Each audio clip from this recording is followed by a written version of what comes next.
Investing in growth and innovation. My next guest runs Cognizant Technology Solutions. The company provides IT consulting as well as outsourcing services. Francisco D'Souza, he's the president and chief executive of Cognizant. He says his clients continue to search for cost savings in order to fund their growth and innovation. He joins me now, as well as Anurag Rana. He's a senior analyst for Bloomberg Industries, to talk about macroeconomic conditions and the availability of skilled workers in both the United States and abroad. Gentlemen, good to have you with us. Anurag, just so you can set the stage, I want to find out about technology spending. Budgets are being looked at for 2012 right now. Do we expect corporations to spend more on technology? So far, yes. We had the feedback that we have gotten from companies who have reported in third quarter so far. So far, no one has been ringing any alarm bells about corporate spending. So far, things look on track. However, if Europe falls apart and business confidence continues to drop, we might have some issues.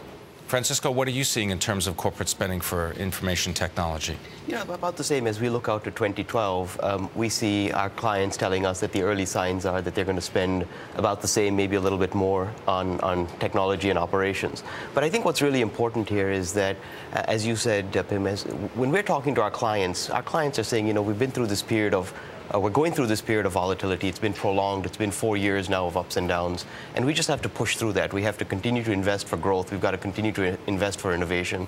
And we've got to find creative ways to fund that and do that. All right. Well, how are you finding the workers in order to provide those kinds of services that your clients need? I mean, tell me about the green card program in the United States that's available for high technology and skilled workers. Well, you know, it's a real issue. I think that one of the things that is true is that businesses around the world, our clients, are becoming more technology intensive every single day, and for them to continue to be innovative, to continue to stay on the leading edge competitively, they need the talent to be able to continue to innovate, to push the envelope. Can you find that talent in the United States? It's very, very difficult. You know, today we talk about high unemployment in the United States, but the reality is that Department of Labor statistics say that IT unemployment, software engineering unemployment is about 5%, 5.5%, and electrical engineers is even lower, 3.7%. So there's just a real shortage of talent in the United States. We have 60 full-time people in the United States that do nothing but look for talent in the United States, and we have a lot of trouble finding the talent. So we've got to supplement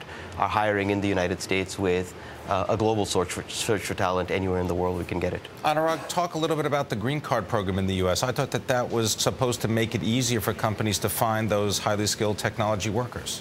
Unfortunately, the wait to get a green card is becoming longer and longer, especially for people who are from India and China. It's just a old way of doing things, and things have not been changed. A lot of executives, including Mr. D'Souza here, have been pushing the government to make these changes, including Bill Gates, Paul Otellini, even Steve Jobs. But not much has been done on that end, especially for people with science technology background. All right, so Francisco, you're finding that it's difficult to get the people with the qualifications in the United States. What's the time lag between the demand for those qualifications and getting people educationally ready for those kinds of positions? Well, to produce a scientist and engineer in the United States is, we have the best university system in the United States, I would say anywhere in the world, arguably. The challenge is we're not producing enough, and we need more scientists and engineers. And so we have to look at the issue of education and the issue of immigration together. I think that in the short run, we need to supplement the fact that we're not producing enough scientists and engineers in the United States with immigration. In the long run, we have to look at solving the problem of how do we get kids more interested in STEM education, science, technology, engineering, and mathematics. And so we at Cognizant are doing a lot to, at the K through 12 level, to encourage kids, young kids. What are you doing, funding educational programs? We've got a program that we call Making the Future, and it's all about educational programs to get kids in K through 12 really interested in science, technology, engineering, and mathematics as a career, because we want kids to embrace science and technology. We want science and technology to be cool, and we want them to go to university and study math and engineering. All right, but having said that, I mean, you've got to also fill the ranks right now. How many more green cards would you like set aside for highly skilled technology workers? Well, to put it into perspective, according to some estimates, the current green card backlog is about 500,000 green cards.